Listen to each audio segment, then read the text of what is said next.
నమస్తే. జూనియర్ ఎన్టీఆర్తో నారా నందమూరి కుటుంబాల విభేదాలు ముదిరి పాకాన పడుతున్నాయి. వాస్తవానికి వీరి మధ్య విభేదాలు ఇప్పటివి కాదు. మొదటి నుంచి నారా నందమూరి కుటుంబాలు ఎన్టీఆర్ను దూరం పెడుతూనే ఉన్నాయి. కానీ ఎన్టీఆర్ సందర్భం వచ్చినప్పుడల్లా వారిని కలుపుకుందామనే చూశాడు. కానీ వారి నుంచి అలాంటి ప్రయత్నం ఎప్పుడూ కనిపించలేదు. అయితే ప్రస్తుత పరిస్థితి చూస్తుంటే ఆ విభేదాలు మరింత ముదిరాయని అర్థమవుతోంది. ఈ విభేదాలపై ఎప్పుడూ స్పందించని ఎన్టీఆర్ తొలిసారి వార్ 2 ప్రీ రిలీజ్ వేదికగా కొన్ని కీలక కామెంట్స్ చేశారు. తనను ఎవరూ ఆపలేరంటూ ఎన్టీఆర్ కొన్ని ఇండైరెక్ట్ కామెంట్స్ చేశారు. ఆ కామెంట్స్ విన్న తర్వాత చాలా మందికి నిజంగానే ఎన్టీఆర్ను ఎవరైనా ఆపే ప్రయత్నం చేస్తున్నారా అన్న అనుమానం రాకమానదు.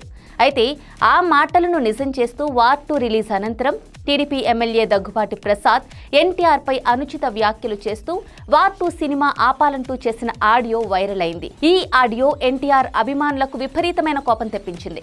అంతేకాదు, అంతకు ముందు వార్ 2కి కాకుండా కూలీ సినిమాకు ఆల్ ది బెస్ట్ చెప్తూ మంత్రి నారా లోకేష్ మొదలుపెట్టిన ఈ వివాదం చినికి గాలివానగా మారింది. ఫలితంగా విజయవాడ వేదికగా సీఎం ఎన్టీఆర్ అంటూ ఫ్లెక్సీలు దర్శనమిచ్చాయి.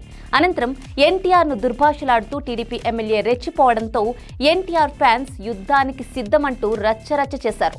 అంతేకాదు, ఈ రోజు టీడీపీ గెలిచిందంటే అది అన్నగారిపై మాకున్న అభిమానం వల్ల మాత్రమే అని వారంటున్నారు. చంద్రబాబు బాలయ్యతో మాకు ఎలాంటి సంబంధం లేదని, మా కట్టె కాలే వరకు మేము ఎన్టీఆర్ ఫ్యాన్స్ మాత్రమే అంటున్నారు. అంతేకాదు, నారా లోకేష్ ఎప్పటికీ టీడీపీకి వారసుడు కాలేడని, అన్నగారికి నిజమైన వారసుడు జూనియర్ ఎన్టీఆర్ మాత్రమే అని అంటున్నారు. ఏంటి, నమ్మట్లేదా? అయితే ఈ వీడియో చూసేయండి. చంద్రబాబు గారికి అయితే మేము ఓటేయం. ఎందుకంటే మన జూనియర్ ఎన్టీఆర్ గారిని ఎలా పడితే అలా మాట్లాడారు, నిన్న కూడా తిట్టారు. అసలు రాజకీయం ఏంటి, సినిమా ఏంటి, సంబంధం ఏమైనా ఉందా దాని గురించి? జూనియర్ ఎన్టీఆర్ టార్గెట్ చేయడం అనేది టీడీపీకి మైనసే.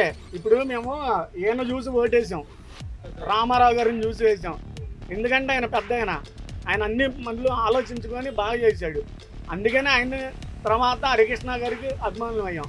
తర్వాత జూనియర్ ఎన్టీఆర్ గారు లేరు అనుకో, ఆయన కనుక పార్టీకి ఏం వద్దన్నాడు అనుకో, పార్టీ నాకు సంబంధం లేదు, ఆయన సినిమాల్లోనే ఉంటాను అన్నాడు అనుకో, మేము సినిమాల్లోనే ఉండిపోతాం అంతే.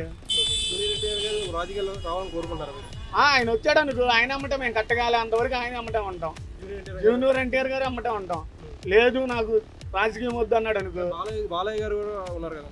బాలయ్య బాబు గారిది ఏముందన్న, కొత్తిమీర లాంటి తీసి పక్కన పడేస్తారు. ఆయనదేముంది, ఆయనకి డబ్బు ఉంది, ఏం చేసుకుంటాడు?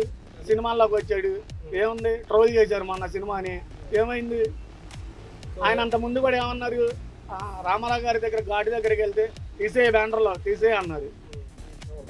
అన్నయ్య కొడుకేగా, నీ ఫోటోలు లేవనేసి తీసేయమంటావా? ట్రోల్ ఏ హీరోని ఎవరిని ట్రోల్ చేయకూడదు. బాగుందంటే బాగుంది అన్నాలో, లేదంటే లేదు.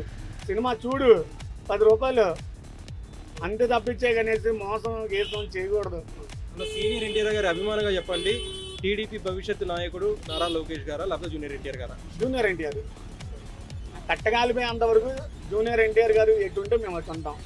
లేదు నా సినిమాలే చేసుకుంటానంటే ఆయన ఎమ్మటే వెళ్ళిపోతాం, నోటాకి వేస్తాం ఓటు.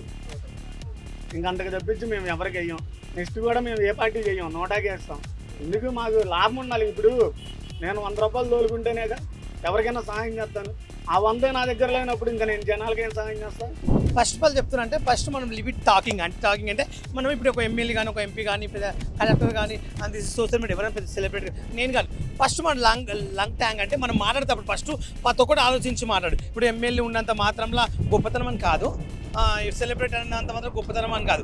అందరం మనుషులమే. Main first of all this is మనుషులమే. కాబట్టి ఏదైనా ఒక మనిషి మనం కించపడితే అప్పుడు ఒక హీరో కానీ, ఒక మామూలు పీపుల్ ఎవరైనా పర్లేదు, కానీ మాట్లాడేటప్పుడు మనం కొంచెం లాంగ్ టాక్ అనేది చాలా జాగ్రత్తగా కాపాడుకోం. మెయిన్ క్వశ్చన్ ఏంటంటే, చాలా మంది ఏం చేస్తారంటే ఇప్పుడు తిట్టేస్తారు, తర్వాత ఏమంటారు సారీ అంటారు. ఇప్పుడు నేను కూడా తిడతాను ఒక పెద్ద మనిషిని, సారీ సార్ తెలియక తిట్టాను క్షమించాలంట అంటే అర్థమే తెలుసు. దాని మీనింగ్ ఫస్ట్ మనం అంతప్పుడు చాలా ఆలోచించాలి. ఎందుకంటే ఎవరికి నచ్చినట్టు వాళ్ళు బతకాలని ఉంది.